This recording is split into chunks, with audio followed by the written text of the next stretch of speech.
If you take away my power to make that decision, I am going to walk out that door and find someone else who believes in me. When I saw a gynecologist, she said, "You've had healthy babies before. I don't see why not." She said, "Let's give it a go." People think you already got children. Why would you want to start again? You are not alone. There's a community that want you to succeed. There's no timeline. Trust your intuition, trust that pull to do this. Hi, ladies. Welcome to the show. Oh, hi. Bye. Today, we are talking about trying to conceive over 40. And this has been a long time coming. I'm so happy to finally give y'all a voice. Before we get started, will y'all each tell us a little bit about yourself? Kezia, would you like to begin? Sure. Hi, my name is Kezia. I am 44 years old. I'm Canadian. I live in Pennsylvania, United States, with my husband, who is American. I have an 11-year-old daughter from a previous relationship, and then we have a 2.5-year-old son together. I was 41, almost 42 when he was born. Now I am 44, and we are in the process of figuring out the next step for growing our family from here. So I'm excited to be here. Yeah, thank you. Carly, would you like to go next? Hi, yeah, I'm Carly. I am 46. I had my last daughter at the age of 43. I've got 9 children, 4 from my first marriage and then 5 from this marriage. My husband is Greek Cypriot, so he's not scared of children or big families, which is good. Yeah. Mandy? Hi, I'm Mandy. I'm from Cairns, Australia.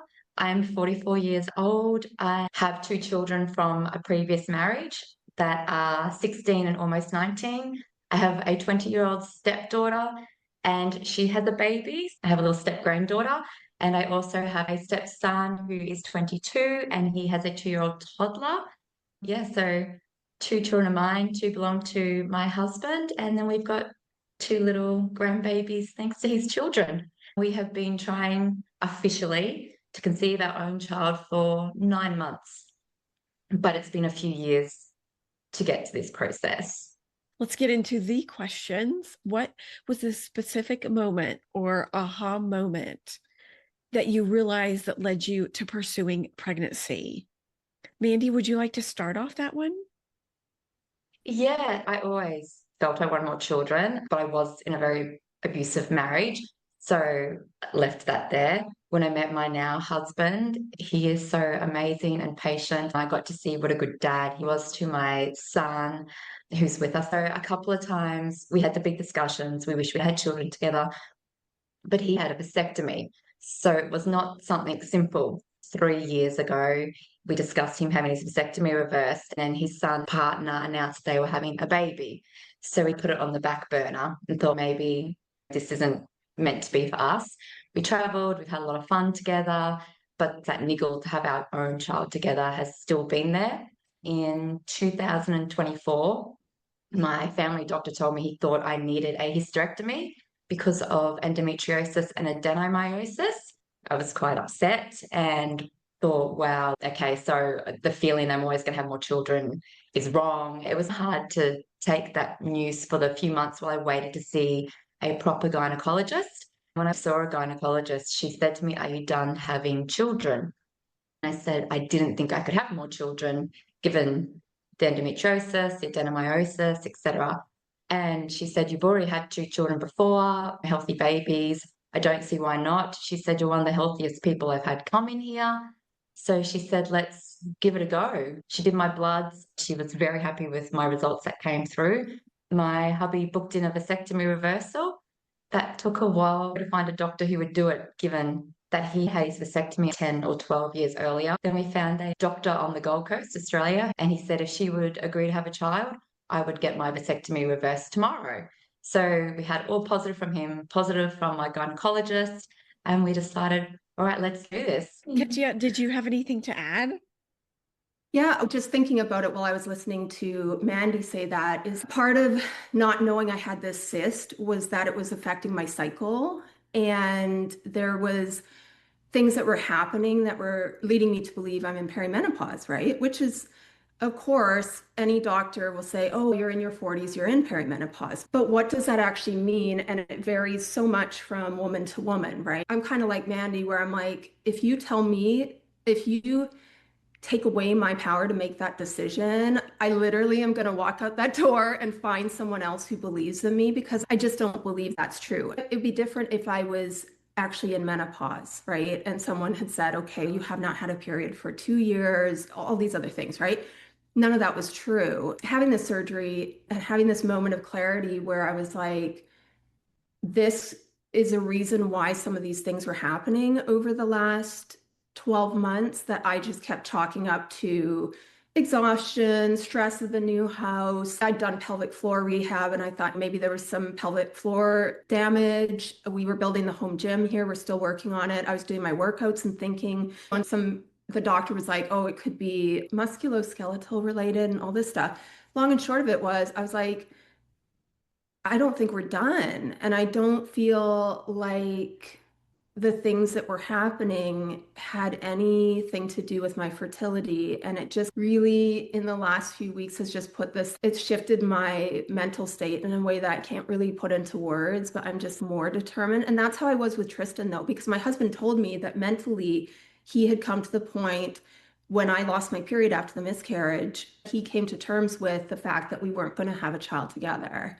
I was like, I didn't. I literally found Dr. Nicholson and sat in her parking lot and was like, can you see me? Can you let me in? This has been a big turning point and it just feels different again. Yeah, I get that too. Everyone is throwing around perimenopause. The buzzword, conceive in perimenopause. Yes. You could be in perimenopause for 10, 12 years. You could pick any of the things that they test. I had an AMH of 0.6 when 0.7 when I conceived him. And they say anything below 1, you're not getting pregnant. I was like, well, I got pregnant within 2 months. So I think there's so many things that you can do. I think that we'll talk about with your lifestyle and your mental health and your physical health to help yourself. I don't think you just need to be a victim to perimenopause. Yeah, I totally agree.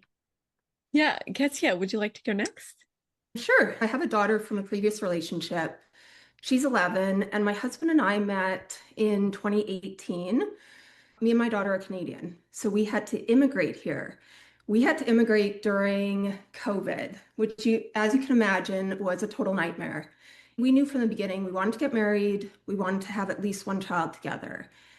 We got married when I was 39, turning 40. My husband was very traditional. He didn't want to start trying, also because of our immigration. He wanted to wait. We got pregnant in July of that year, and I had a miscarriage on my birthday week. And then it was so hard. It was 8 weeks, 8 or 9 weeks, and they didn't do a DNC. I'd never had a miscarriage before. I didn't realize that a lot of times you need a DNC to clear out the tissue and things that are in there in order to conceive again. After I had the miscarriage, my periods were so irregular and actually non-existent. I remember I did not have a period. And I went back to the gynecologist and I was like, is this normal? How long does it take to come back? And they were like, it can take 6 months. And I was like, okay, but given my age, can we do something? And they said, why don't you take, I think it's called medroxyprogesterone to stimulate a bleed, but it's not like an actual period. I guess it's just to get your body back into that cycle. I don't really know, but it gave me crazy panic attacks. I'm talking, I was in the grocery store, my heart rate was like 180, and I was like, something's not right here. So I went back to them and I was like, can we figure out what's going on? And because I didn't grow up here, I don't have a history with that OBGYN. And they were like, okay, we can do an ultrasound. Maybe we should look into this. And they didn't, quote, find anything, right? Like, how can we not know what's going on here? I did my own research, found an amazing female OBGYN. My husband calls her the G unit. I went in to see her and she said, I'm going to get you pregnant. This is going to happen. This was in August of the following year. It'd been almost a year since my miscarriage and I was not pregnant. She ran all the blood work, did the ultrasound and said, you have tissue that's in there. She said, did they ever do a DNC? And I said, no. And she was like, you need a DNC. Scheduled it, had the DNC in August. She gave me letrozole to stimulate ovulation. She said, we'll try this for 3 months to speed up the process. And we were pregnant within 2 months of letrozole. And Tristan Amazing. was born in July of 2023. So he is turning 3 this year. Our plan was to always have a sibling for him in that sort of like same age group. I always wanted to do that for my daughter, and I wasn't able to. So that's where we're at now. I just had a procedure. I had a large cyst from my C-section with my son. I wasn't aware of it. So I had the operation 2 weeks ago. They removed the cyst, but they also removed my left fallopian tube. Now I'm in the rabbit hole of doing research about getting pregnant with just one tube. I've heard a lot of success stories, and yeah, I'm just hopeful that will be our story. Yeah, I only have one fallopian tube. From what I heard, it just can grab the egg out of anywhere, right? Yeah. Yeah, it doesn't matter. I don't think the odds are any different. Yeah. I mean, I've been pregnant 2 cycles in a row. So I don't let that be defeating at all. I'd never looked into it because I'd never had this issue. When I woke up from surgery, I was at first really distraught, but you go on the internet and you look, all I could see was a lot of success stories of women getting pregnant with just one. Totally. Carly, you want to go next? Hi, yeah. I think when you have had children before, my children are always asking, is mum going to do it again? We don't believe you when you say no. Are you going to do it again? Are you going to make it a round even number? There is that constant. My eldest now is 25 and my youngest is 3. We are spanning across 2 generations. Sometimes I go out and I'm offended, are you her grandma? No. They go out with my son and I've had to explain sometimes that he is my child, and they're looking at me rather weirdly as if I've got some very young partner. It's quite bad. Where do you draw the line? Where do you make that decision to try again? I've had miscarriages too.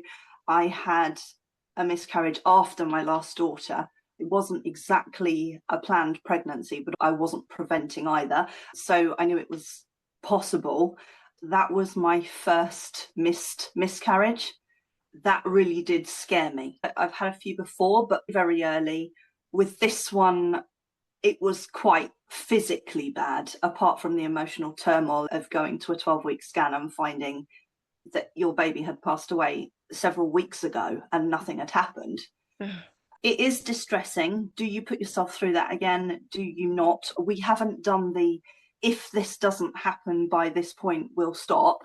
We are doing all we can to better our chances. I have got to stop somewhere.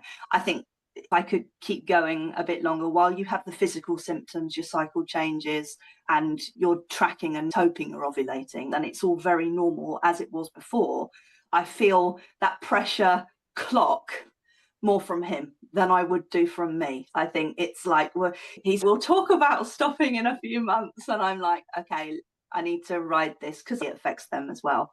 After that miscarriage, I didn't realize I was thinking about having another one until I had the miscarriage.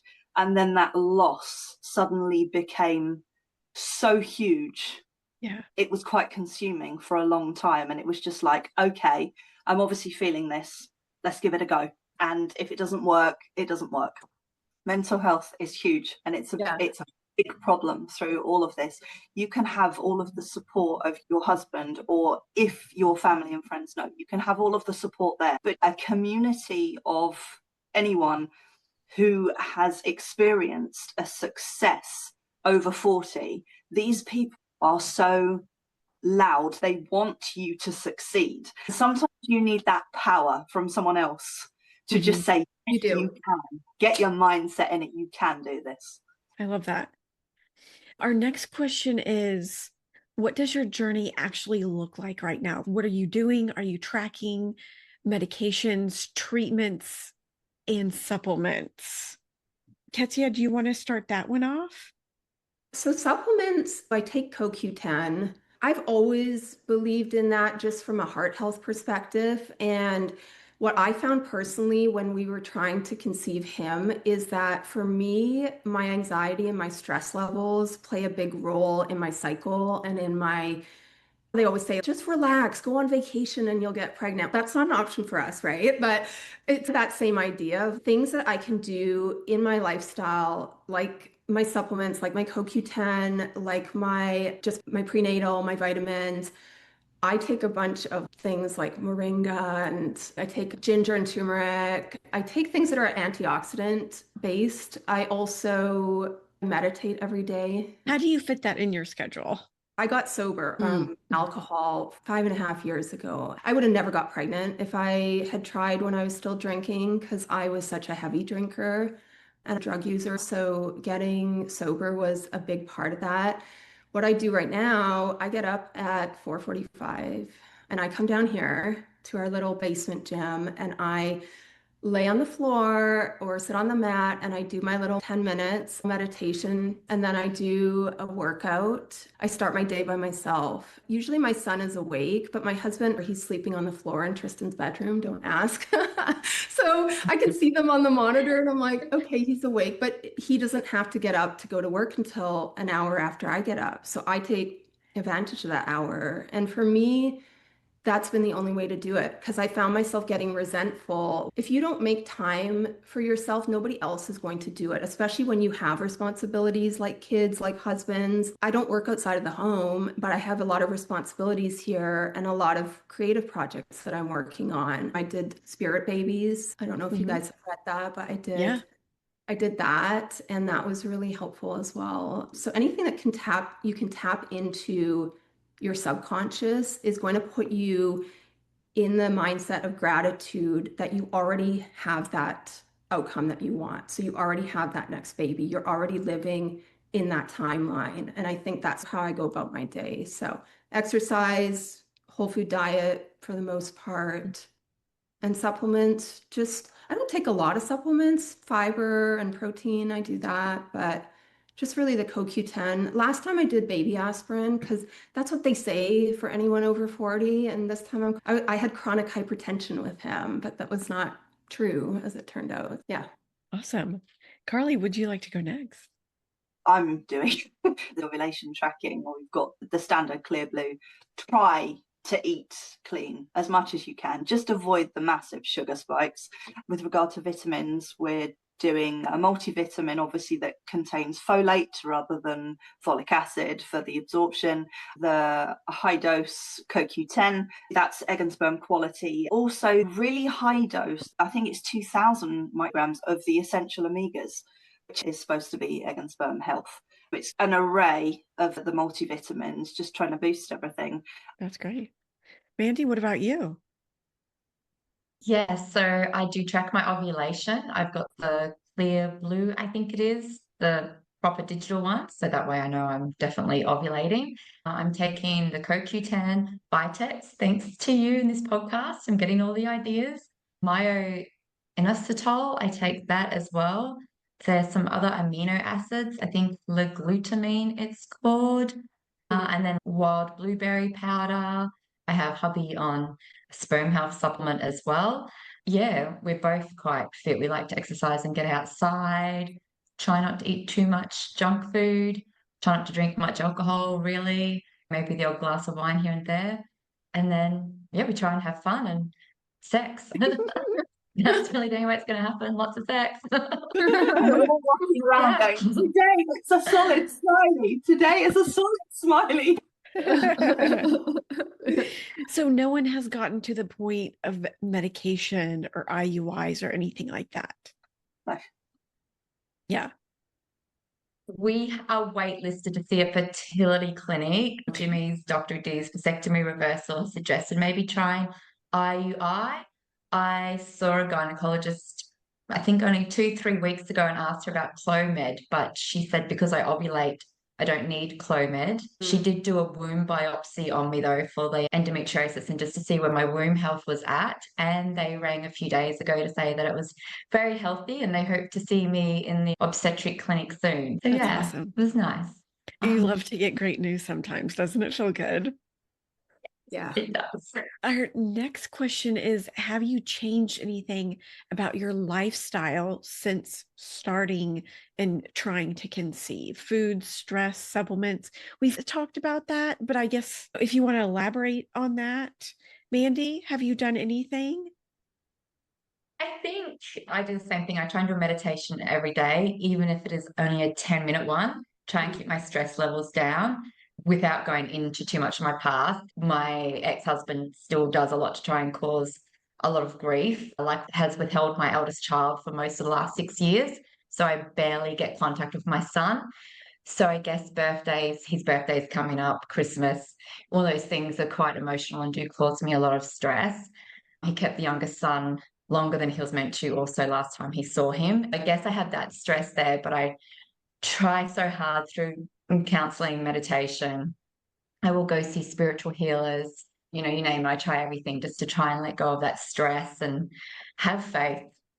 I don't think you have to be religious to pray. Pray a lot for that everything works out one day and protection over him and over us, and that we can still have a healthy, happy baby and give a child a chance to be raised by two very happy, loving parents who are actually in a healthy marriage. I think that's the big thing. We try and keep our stress levels down as best I can with that.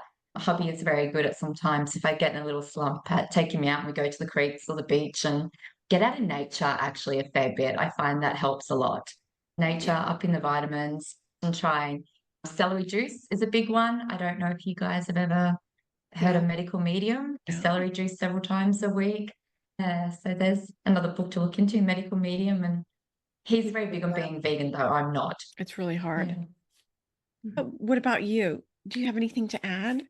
I'm really open and I'm really more in tune with the spiritual side of this in my 40s. I grew up in a Christian church, but I lost touch for no particular reason. I was out of my faith for a really long time. I was always with men who weren't involved with that. And my husband still isn't. He grew up Catholic, but we don't practice anything in the home. But in the last year, I found myself just having conversations with the universe or with God in the kitchen. I'd be doing dishes and I just started as this conversation and then I would start journaling in the morning and it turned into this, it's like a manifestation sort of thing where I just having that knowledge that there's something bigger than you, I think is so important when you're on this journey because it can feel so isolating and lonely, even when there's other women going through it. I think there's still times where you can't reach out to someone maybe, or it's the middle of the night, you wake up, your heart's racing and you're thinking, oh my gosh.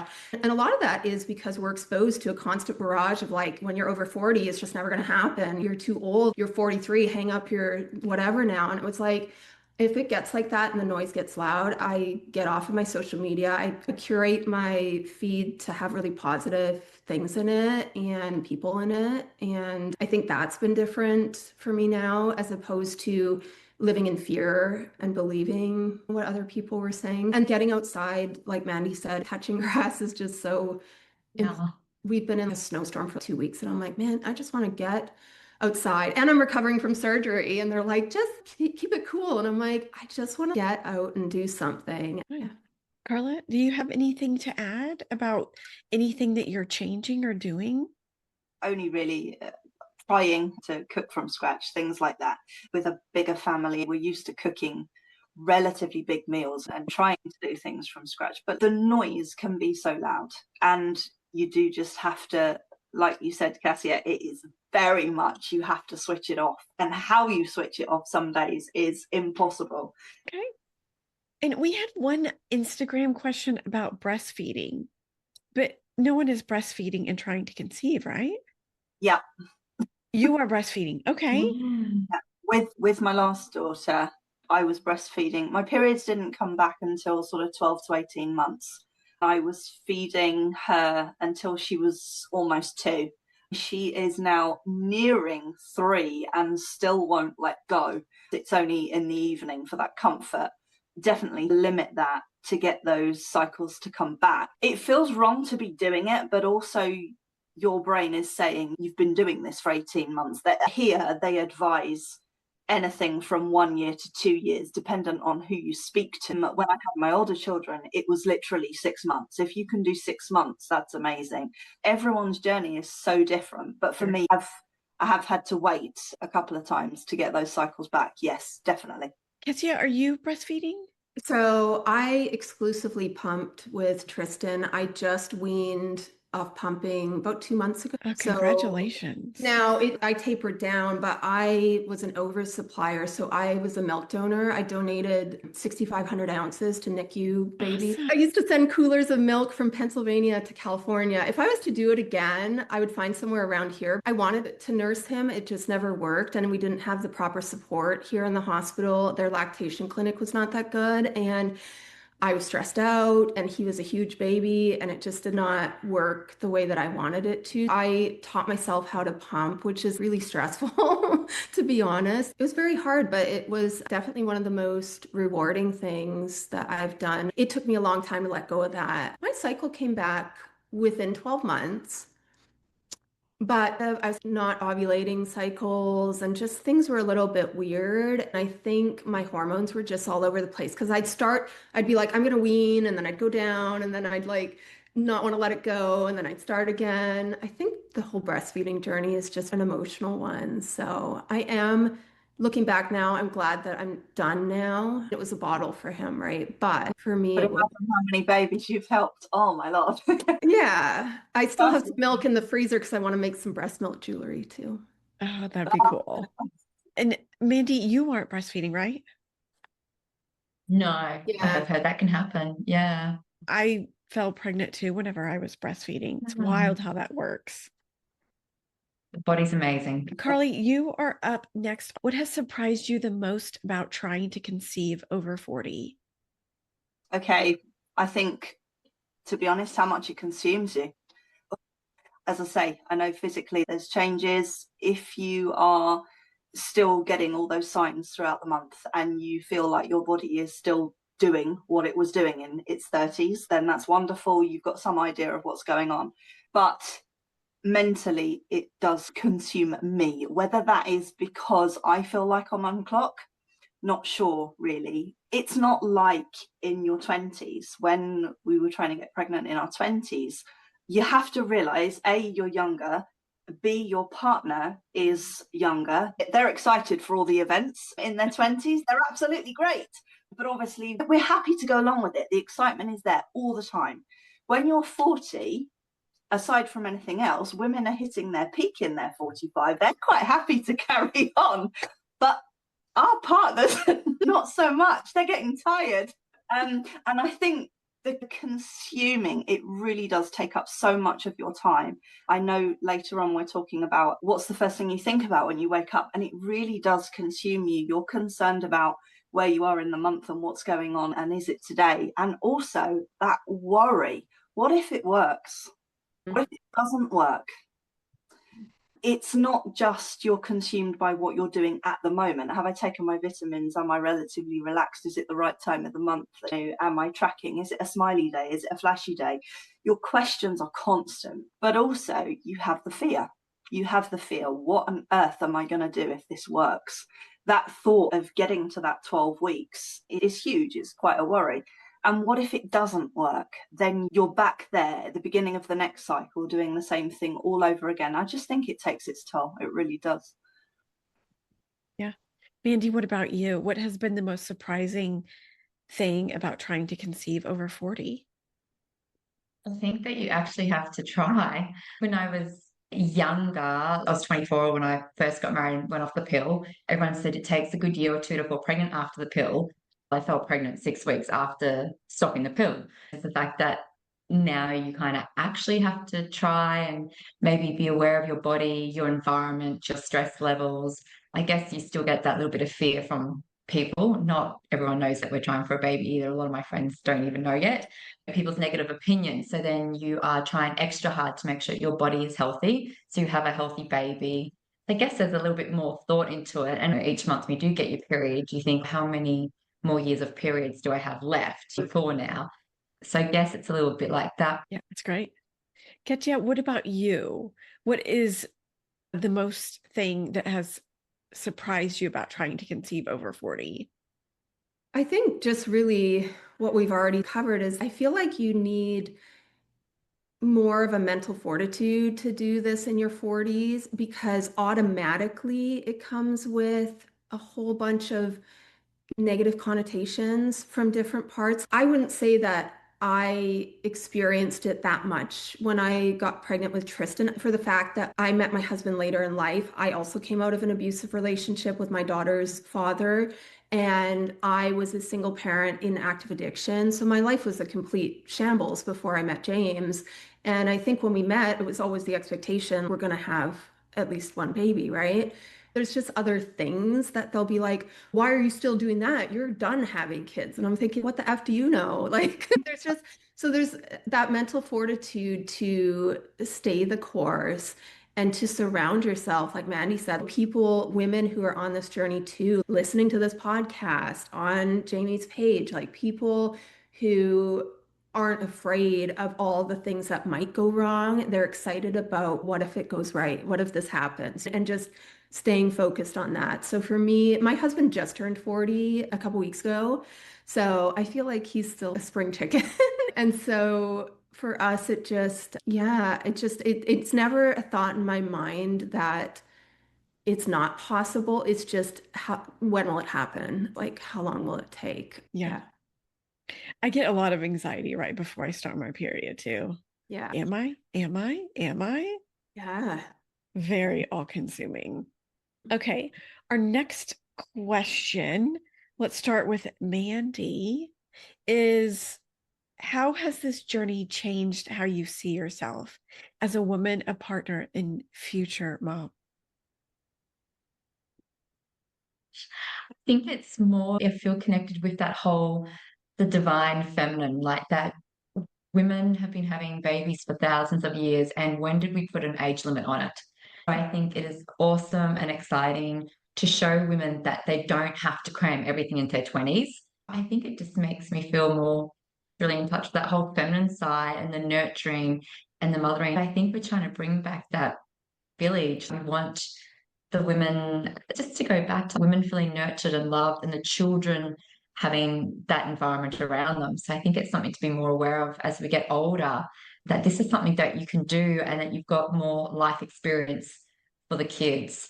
And knowing that your 40s are not some horrible hormonal raging journey that social media likes to portray. I think it's just taking back our power, actually. I love it. Carly, what about you? It depends on where I am in the month. When you're in the middle of the month and you're feeling wonderful and you are like, I am a spring chicken, I'm 45, not 95. I'm all up for all of this. Right, I can. You get nearer that, like you say, those couple of days before you have a period and you are a little bit off the charts and you're just like, I'm this decrepit old woman and I can't do anything and I'm tired and my knees hurt when I stand up. And it's like all of that floods back in. So you have to restart and that's fine. But no, I do think it's empowering. Absolutely. That's perfect. Kezia, what about you? How has this journey changed how you see yourself? I feel like this is another chapter in my life. For me, sobriety was like the turning point. Choosing to get sober 5.5 years ago, I never thought I would get another chance to be a mom. I actually never thought I would get married. I was never married to my daughter's father. I feel like my whole life I've been, quote, late bloomer or whatever people call it. I don't like that term, something like that. I chose to travel instead of go to university right away. I lived overseas in England. I traveled all around the world. I did all those things. And then I brought that experience into, I was 33 when Harper was born. And then I was almost 42 when Tristan was born. And I just feel like my life is not over yet. I am just getting started in this part of my life and in this chapter. And it helps me to see myself without an age attached to myself, if that makes sense. I'm just like, I am a soul on this journey and I intend to take all the joy and beauty that I can from it. And it doesn't matter what someone tells me. I don't care. I don't need to hear that. And I've made that very clear to a lot of people in my life. I think that's what's changed this time is the tenacity to just stay the course. That's perfect. Go Well, ahead. I must say, congratulations to Kezia on getting sober. I think that is amazing. So well Thank done. That is you. awesome. And then Carly said about the hormones of when you're ovulating, you feel really happy, and then your periods come and you don't. I think when you're younger, we try and fight that. And I know definitely since turning 40, I now go with the flow of my cycle. I feel great today. We're going to do this. And then coming up to the period or on my period, I know I'm not great, so I'm just going to stay away from the world, avoid people, and look after myself. I think that's a big thing when you get older. Instead of fighting the flow of the hormones, we ride them a little bit. Yeah, we're a little bit more fluid with them and just allow our bodies and ourselves to do what needs to be done. No, that's great. And I don't even think I had the self-awareness of my cycle and hormones when I was in my 20s. Like, I just had no idea. Same. Yeah. Okay, Carly, you are up with emotionally, how has this been for you? I know your husband has given you a little pressure, but do you have any other pressure about your age? No, I don't think so. My cycles are still the same that they were when I was 35. Nothing's changed since I've had these last couple of children. I believe it can still be done. It's a very private thing. My husband, I don't think he has pressure on me. He has pressure on the situation. He's very much I'm 47 and blah, blah, blah, blah, blah. Whereas I'm like, I'm only 46, blah, blah, blah, blah, blah. And sometimes that will collide. It's a very up and down feeling each month. Yeah. Fingers crossed, it works. Kezia, what about you? Emotionally, how has it been for you? Are you feeling pressure because of your age? Emotionally, pregnancy and trying to conceive in my 40s has been a bit of a roller coaster. I think for the reasons that I touched on with the miscarriage and then just the general, it's forced me to look at parts of myself that I didn't want to look at. It's forced me to be vulnerable in situations where I didn't want to. I didn't want to have emergency surgery 2 weeks ago. I didn't know what was going on. I was in the ER, terrified. Turns out that pain is equivalent to being in labor. And it was for me from Saturday till Wednesday. So until they gave me morphine, and I was like, I hate taking anything. And I had to advocate for myself the whole time because I was just like, something is not right. For me, I'm good in the process. I think Mandy said earlier, like, when I look at my life when I'm 85, I don't want to look back and be like, man, I listened to those idiots that said that 45 was too old to have it. No, thank you. That's not going to be my life. I want to look back, and if it didn't work, okay, it didn't work, but I can say, man, we tried everything and it just wasn't what was going to happen for us. And I think that I could rest easy with. I'll always have this thought in the back of my mind, man, I really wanted to give Tristan a sibling and I just didn't do it. Definitely. Yeah, Mandy, what about you? Emotionally, how has this journey been for you? I would say it probably is quite emotional. We went into it very, if it happens, if it doesn't, we'll be totally fine.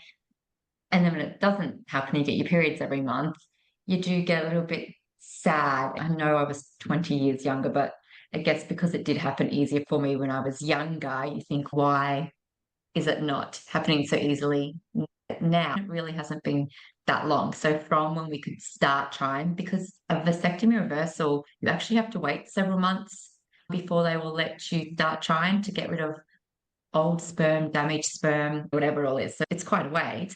I thought, oh, we'll be fine. It doesn't happen, it doesn't happen. And then I made the mistake of only being like a day or two late on a period a couple of months ago and did a test and it came back positive. So I was all super excited. And then a couple of days later, I got my period and I was quite upset. And then I was frustrated that I was upset because I promised myself I wouldn't get upset. So yeah, so I guess it's telling myself it's okay to be upset and that everything happens in the right timing and yeah, still try and stay positive. And then like what Kylie was saying with like when you ovulate, like this is it, it's gonna happen. You're so happy, you're on this high. And then I guess it's reminding myself though that we have those highs and lows even when we're not trying for a baby without periods. So trying not to focus on that. I try not to be aware of the age, but it's still in the back of your head a little bit. It is still there. But yeah, I think doing okay. Not too distraught yet, but if it hasn't happened in a few months, let's see. But yeah, I do get a little teary sometimes when the period comes and wish I didn't, but I can't seem to control that one. I'm sure you can all relate. I don't think any of us can. Yeah. You're invested, and it doesn't matter if you see that the two lines, or whether you are just a day late, or whether you're just feeling all the feels. Your brain is planning. It's already there, invested in this child that may be, and you can't help it. Absolutely. When that period comes, it is insane.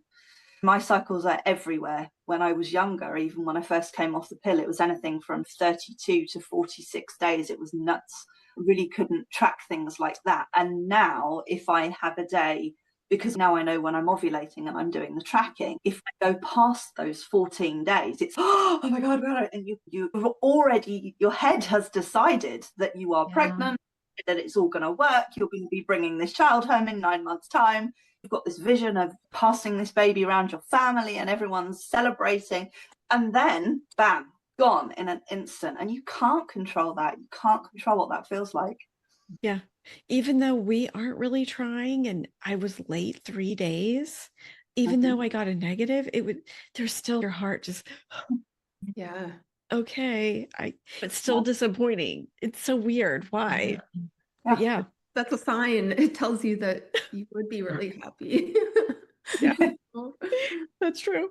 Our next one is, Kezia, if you want to start with that one.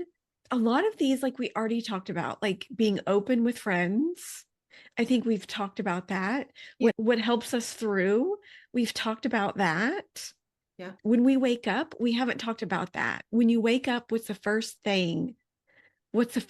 thought you have about trying to conceive? Is it data, hope, worry, or something else?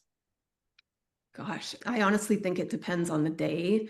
I do, as part of like my morning mindset, I try to start my day in gratitude every single day, because those like first few seconds and minutes of your day really set the tone for the rest of it. I try and choose gratitude for something or a situation I already have here.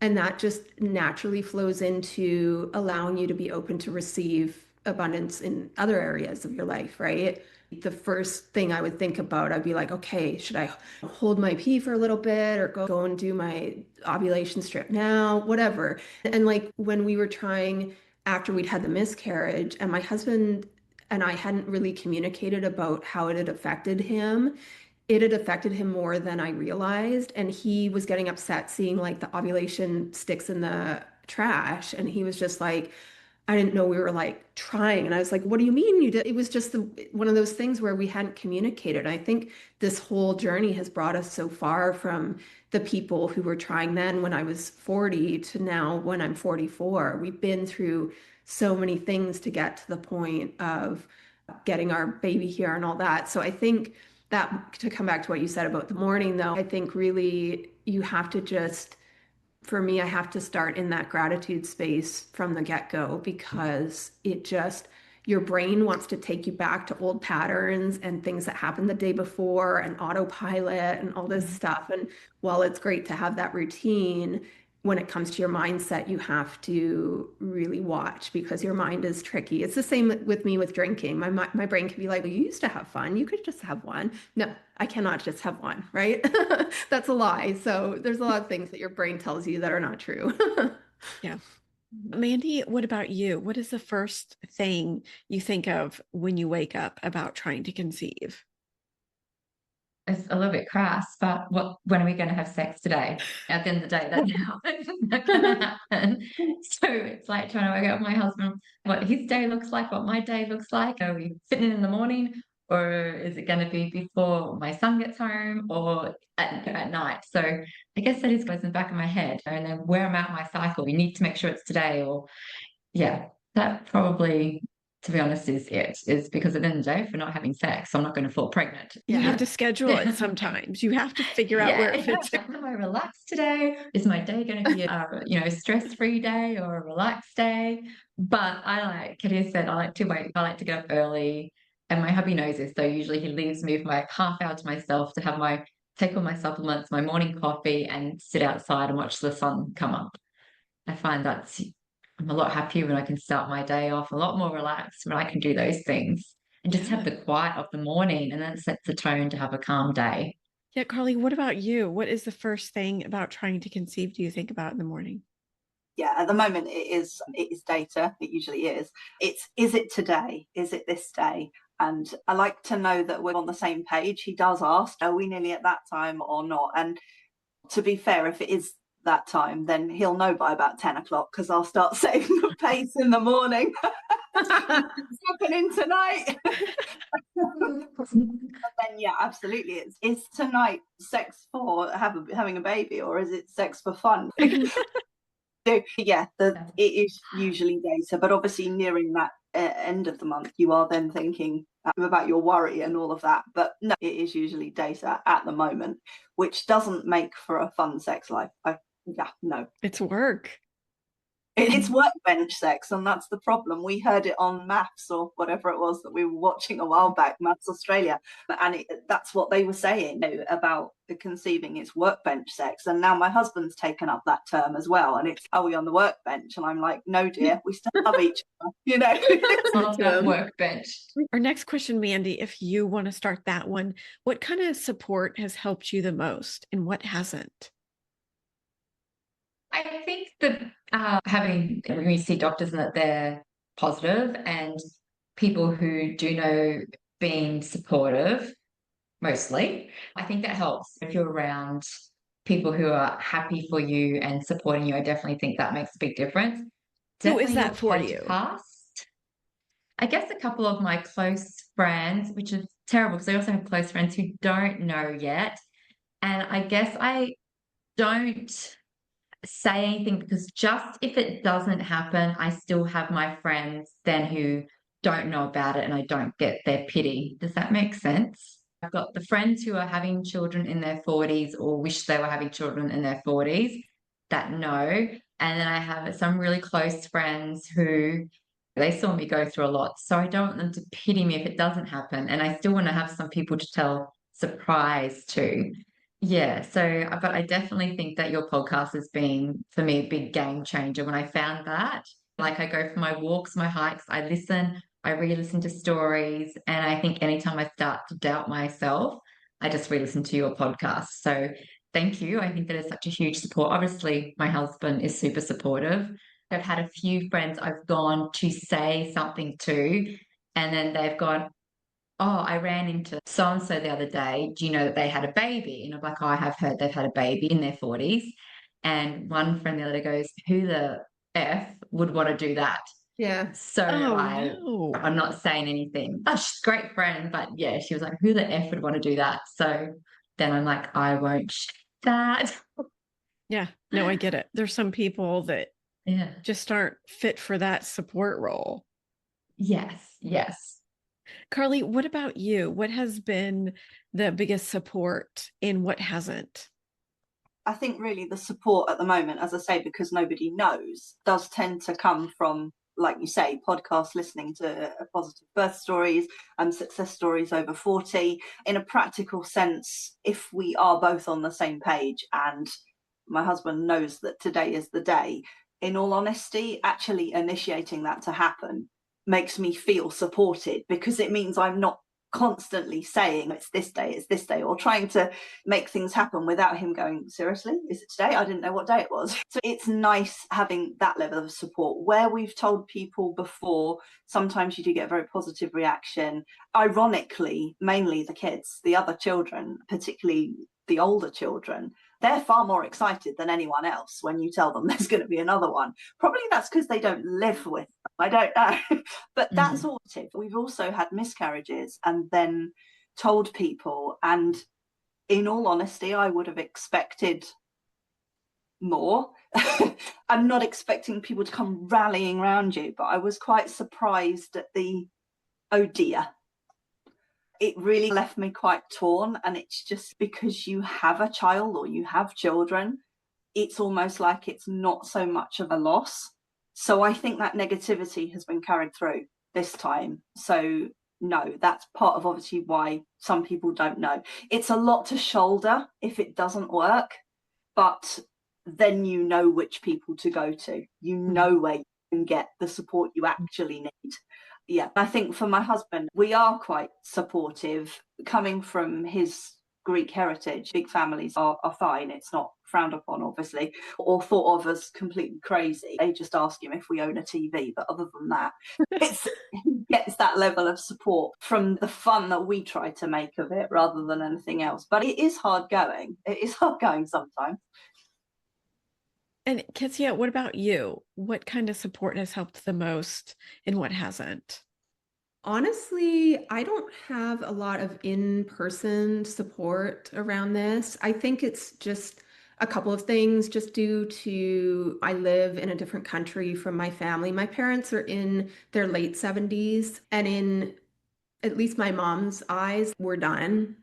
My mother and father-in-law, they're 20 years younger than my parents. And I know my mother-in-law would love another grandbaby. I've had to find support through online spaces, to be honest. I had this realization about 6 months ago on my Facebook that there was no more people in my class that were like announcing babies anymore. I just didn't realize that was done. But there's definitely this realization that you wake up and you're like, oh, everybody's done having their kids. And so I found that in online spaces. I found because I was exclusively pumping, I found a really good pumping and nursing top. And that woman has created this huge community in her space. I found just, I guess, places like that, you have to seek it out a little bit, but nothing, I don't have it in person.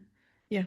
And I think it's just, yeah, me moving and then me getting sober. I had to shed a bunch of people I thought were my friends, they were not my friends. But that was a big realization in my late 30s, was like, okay, I really am starting over. And there's something empowering and also very vulnerable about that. And I think you carry that into your journey to try to conceive and to parenthood beyond 40. Definitely. Our next question is, even if you're still in the middle of it, what's one thing you've learned about your own strength in the last few months that has surprised you? Carly, you want to go first? Are you as resilient as you think you are? You bounce back every month. You bounce back. And it's surprising. I didn't think I would. You get this impression from a lot of other people that you get beaten down with this. And of course you feel that, you internalize it every month, but you are right back up there by the middle of the month. You are, yeah, we're a lot more resilient than I think we are. Definitely. Yeah. Kezia, what about you? Same thing. I was watching the Eric Dane Famous Last Words interview last night, and they talked about the difference between resilience and perseverance. And when you said that, Carly, made me think about people have always used about me as tenacity or tenacious. If you tell me I can't do something, I actually am going to go out of my way to do it if it serves me, obviously, right? But I just don't take the status quo. In the past few months, I knew there was something going on in my body with the cyst, but I had no idea that's what it was. I had known, and in one sense, I wish I had done something sooner, but through this whole process, now I realize that you really, as women, you can trust your inner knowing and your intuition. I think that's one of our strongest compasses that we have, and it's something that we really should tap into more. I think that's what I've realized in the past few months, is that I can trust myself to know what's going on with my body. Awesome. Mandy, what about you? What's the one thing you've learned about your own strength? I guess I've already gone through a lot of hell, is the best way to say it. So I've already survived a lot of things that I really did not think I was going to get through. I guess it's the way to describe is feeling like that you're in a big dark hole and you're trying to pull yourself out, and all that's happening is more dirt's falling down on you. So I've been in that place in my life before where I really thought I wasn't going to get through the hell I was enduring. So then it doesn't seem the same, not to take away from it. It's still definitely a bit of a journey, and it still sometimes knocks you for a six. When, I don't know if that's the saying, you guys know, but when you get a period, you might get a little bit set back. But I think I have become a lot stronger over the years and a lot more resilient from everything else I've gone through. The older I get, the more determined I am to go, yes, I can do it. And I am going to show you. And I've overcome so much already. And I'm going to keep growing and overcoming things. Yeah, what keeps you going through the hard days? Mandy? I would definitely my partner. Like I know I'm lucky. I would say him on the hard days.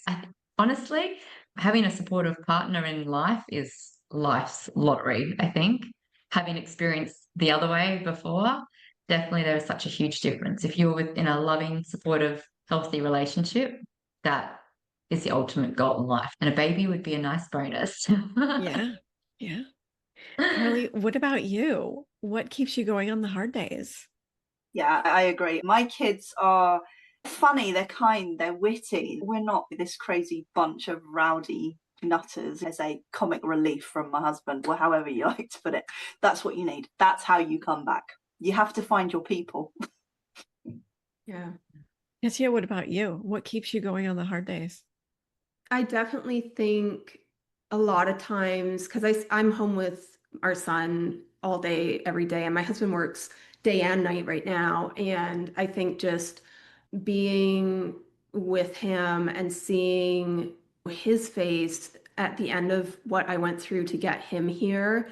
And also, there was some negativity around the age gap between him and my daughter, right? So, some people would be like, oh, just whatever. And seeing the two of them together now and capturing some of these moments of tenderness and of just love and joy that they share, I'm like, how could you not? Something so pure about it. And I think that is what quiets the noise, is just realizing that my intention and my heart behind it is pure. There's nothing I'm trying to prove by doing this, if that makes sense. I mean, I wanted this whole time. This has always been the goal. And I feel like my life, like I said, this life didn't start until I was almost 40. And you can't tell me I get 4 years and then I'm done. You know what I mean? So I think yeah, just my kids. And my husband's amazing too. That's a big part of it because he can be my hype man. I'll tell him if I need that from him that day more than usual. I'll be like, we're pretty honest with each other now, where I'm like, I'm just feeling pretty low today. And he is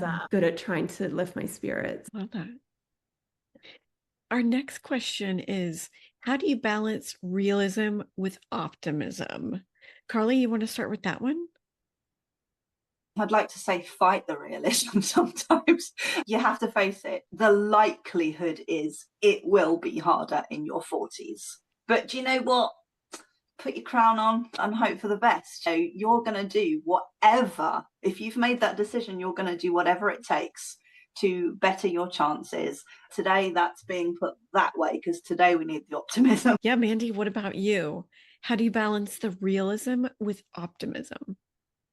I try and stay on the optimistic side if I can. If I do find myself coming down into a little bit of a have I left this too late? Am I too old mindset? If I've let myself get in that little funk, the realism side I focus on is that my grandmother on my dad's side, her first child was in like 19, she was 19 or 20, and she had 6 children, with her last two being in her 40s.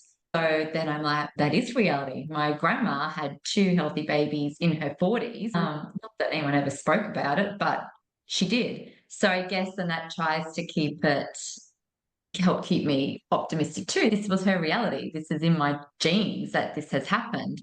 Yeah. Yeah. Kezia, what about you? A lot of what they said, I think really, at the very least, all of these things that we're doing to improve our chances of conceiving, at the end of the day, they're making us healthier and happier anyway. So I think regardless, you will go into whatever the outcome is down the road, being set up better to receive that. And so I think, and I like what Mandy said about having this kind of not a backup plan, but this other life can still be good if we have to do it a different way. And I think that ability to pivot is so key to the whole journey anyway, because there's going to be a lot of pivots and a lot of times where something might look like a setback, but really it was just a redirection and you're still going to get to the end point of the goal that you're trying to achieve. So it just comes down to that. At what point do you want to keep going and keep doing it and keep trying and keep, as a couple, being a team through it all too, I think really helps. So but there's some days the realism, like I said at the beginning of the conversation, was like some days, like with any type of social media, I spend a lot of my time on social media for like work and stuff, and I just need to turn things off sometimes. Now I'm like, I've survived. Mandy said, I've survived so many things. I've been through a whole different life. Carly said about like ex-husbands and stuff. Like we have been through a lot as women, and we are fully capable of going through this as well. My grandmother also had children in her 40s. My grandfather passed away 1 week before he was 100. I don't know where 40 suddenly became this magic age where you're decrepit and on the other side. Like when people say midlife, I'm like, but we're not, I plan to live to be 100. So how am I in midlife? I'm like, who's in midlife? Exactly. That's perfect. Love it. Yeah. Okay, so we are going to wrap up to our conclusion questions. All right. Yeah. What do you think is different about trying to conceive over 40 than in 30s or 20s? I think it's those things that we said is there is going to be, for various reasons, more outside opinion about what you're trying to do. And that can be from people you personally know, but also just a big part of it is society in general. And I think that it's crazy to me because you could have someone in their 20s could have less of a chance of getting pregnant than I do for whatever reason, right? Mhm. And I think that just assuming that because a woman is in her 40s, that she has a lesser chance than when she was in her 30s or 20s just really isn't true, right? There's so much nuance to that situation. So I think that is different. And then, like Mandy was saying, is like it's more intentional. It becomes, I don't want to say a project, but it really is it's like a big content pillar for me of this fertility journey and this journey to conceive. I have to think about it as being an important part of my life, not just something like, oh, if it happens, we're either doing this or we're not doing it. I think before that, I went off birth control many years ago, but my daughter was not planned. And I think with Tristan having gone through planning to conceive him and everything that came after that, it was that intentionality behind it. Yeah, that makes a lot of sense. Carly, what about you? What do you think is different about trying to conceive over 40 than 30s and 20s? Yeah, mainly the intent. It is the intent, it's education as well. You find yourself educating yourself on how to do this, how to do it well, how to do it efficiently, how to get the best out of yourself and the situation and making your chances as high as they can be. But do you know what? Educating is, like they said, you are coming out of this better yourself. Whether it works or not, you're still going to be bettering yourself. These vitamins, these positive physical changes that you're making, they are going to better you anyway. But definitely educating. I found that in birth as well, actually. The older you get, the more you educate yourself on what you're being told and what you can actually do. And yeah, education seems to be key about this for us anyway. Yeah. Mandy, you have anything to add? Yeah, I think what the girls have said is right. It's definitely like the intention, and you definitely have to put a little bit more probably effort into it than when you're younger. And also, like I said, definitely education. So when you're young, like when I fell pregnant first time, 24, so you don't question anything, you do what the doctors tell you. You probably don't really have a voice. Whereas being older, you do your own research. I'm definitely a lot fitter and a lot healthier than when I was younger because once I had my children, I worked in gyms and taught fitness. I didn't even run before I was age 29.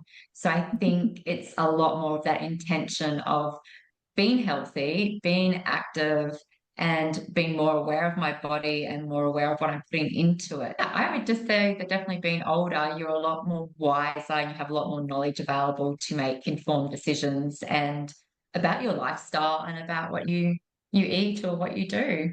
Yeah. Our next question is, what do you wish you had known before you started trying?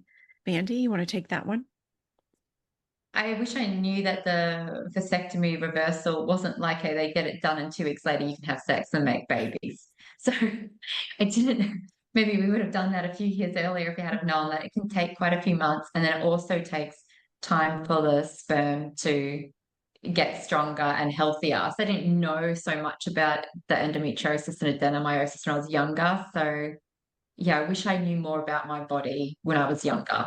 Definitely, I would say that and how a lot more education instead of doctors fobbing you off. All women get their periods. I wish I knew all those things when I was younger. Carly, what about you? What do you wish you had known before you started trying to conceive? preparation. You can better your chances. Not doesn't mean it will work, but you can better your chances. If you give yourself a bit of time before you try to do this, you really can make it easier or better, and up those chances. And you know what? The other thing is, you're not alone. You feel quite alone. Somebody suddenly thinks, oh, you're over 40. Why are you doing that? Or you already got children. Why are you doing that? Why would you want to start again? But do you know what? The number of people that are, you are not alone. Yeah, that's perfect. Kezia, what about you? Similar to what Mandy had said about, I wish I knew more about my body. There's been a lot of times in this journey where, in the last 5 years, where I've gotten pissed off about if I had known that I needed the DNC, then we would have conceived Tristan sooner. Had I, all of these kind of the regrets, and I don't like to live in that headspace, so I don't most days, but there's some days that I just think, my husband and I both agree, like we feel that we were robbed of certain things because we weren't given the proper information at the time that we needed. And I think I'm grateful for the education that I have now. A lot of it is self-taught and talking to other women and talking to people who haven't settled for no or taken no for an answer, or it's too late or whatever. So I think, yeah, I wish I had known. I didn't know any of that. I honestly didn't know I needed, I don't know if everyone needed a DNC, but I didn't know that. And I didn't know what ovulation strips were. I didn't know how to pump exclusively, but you know what? I figured it out because I had to and because I wanted to, right? So yeah, just that kind of body stuff and what we're actually capable of as women is so much greater than what they would have us believe. So That's yeah. perfect. And our next question is, what do you have to say for the other women trying to conceive over 40? Carly, you want to take that one? You do whatever works for you. That's what you need to tell them. Do what works for you. If you are happy, just, I'm going to call it playing along. See if this works, see if it doesn't, then that's fine for you. If you want to go down the routes of taking all the vitamins you can, running every day, if that works for you, do that. If you decide you want to go straight down the route of IUI or something like that, route is for you. You do whatever you need to do. You're never going to please everybody else. That's the advice. You have to do what works for you. Mandy, what do you have to say to other women trying to conceive over 40? I think the big thing is to sit and think about where you want to be when you're 80 years old and what regrets you'll have in life or not have. And if you would see yourself as that lady going, I wish I had more children, go for it. I wish I had a child in my 40s, go for it. We need women to know that, to step back into their power and know that this is possible and ignore whatever the hell has happened in the last few decades where they've tried to convince us it's not possible. Definitely do that. And you think about that little old lady and where you want to be in life. No regrets. You go for it and you do whatever you need to do to make it happen. If that's a sperm donor, egg donor, a fling with someone, like you do whatever you need to do to make that happen. Perfect. Kezia, what do you have to say to other women who are trying to conceive over 40? Trust yourself. Like I was saying, trust your intuition, trust your knowing, trust that pull to do this. There's a reason why this is on your heart, right? There's a reason why you wake up and you dream about it and you wake up and you think, man, I can't shake this. For a long time, I thought, oh, we can't have another one. We can't afford it. We can't, so many things. And yet every day I would wake up and that was what I was thinking of. And it wasn't that it was an obsession. It was like, it was just something that was always there running in the background. And so I think my greatest wish is that women trusted their intuition, at the very least, to have that conversation with your husband or your partner and be like, look, I don't think I'm done. I think that this is something that I need to know for myself whether it could be possible for us. Do what you need to do and what works for you because it's going to be different for everyone. And if you have a situation, guaranteed, Jamie's probably had someone on the podcast who has had that similar situation to you. Go and listen to her story and be like, that's how it was when I got sober. I needed to see other moms, other women doing this. As society was like, gosh, it's okay to drink every weekend. It's okay to be hungover every weekend and hate your life on Monday and have Sunday scaries. And I was like, I needed to hear people who said there was joy in life on the other side. And I think that applies to this journey too. That's perfect. And Kezia, what should we be discussing more about trying to conceive over 40 that we haven't discussed today?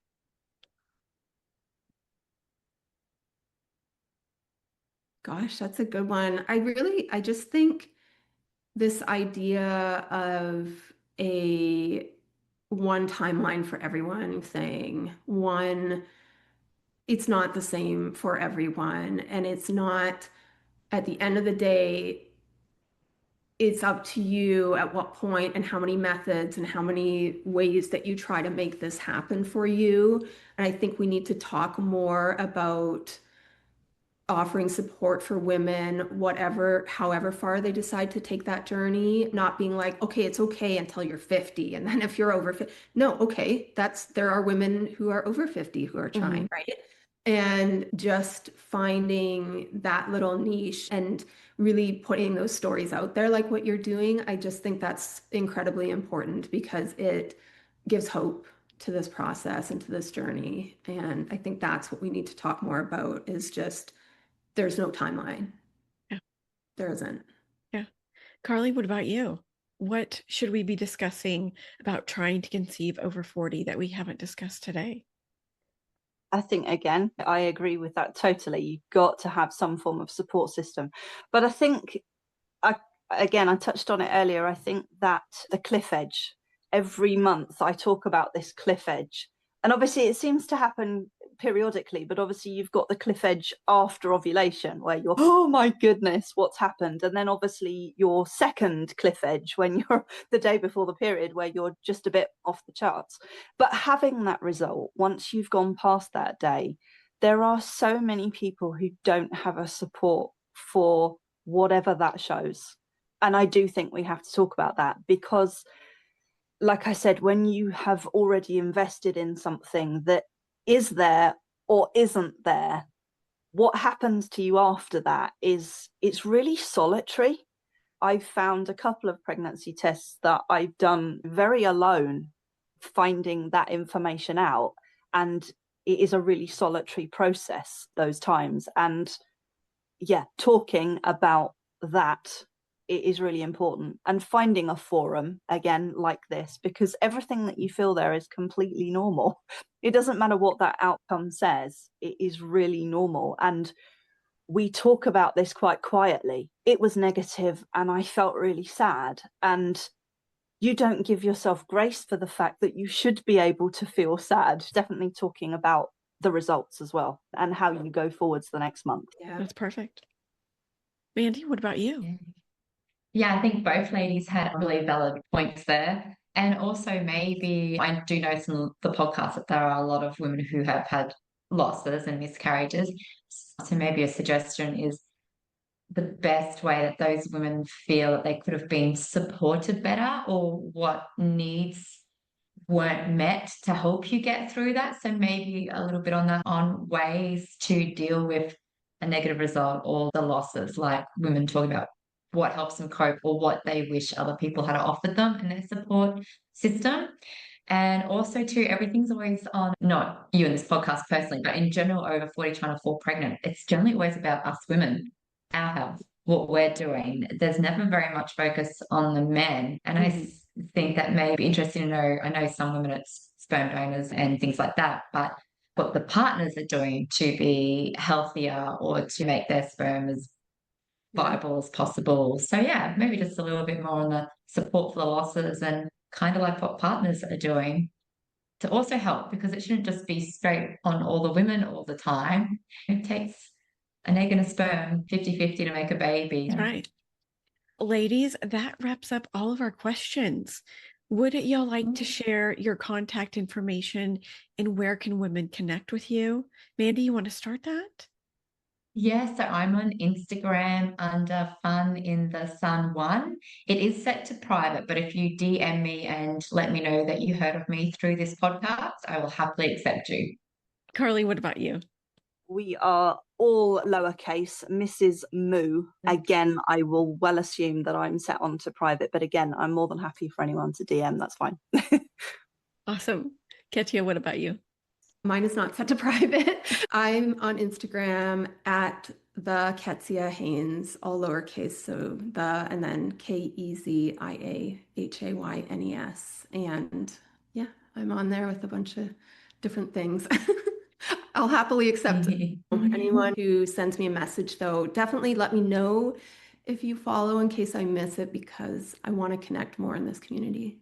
Ladies, thank you so much for sharing your stories and experiences, and baby dust to everybody. Yeah, thank you. Thanks, ladies. Same to you all.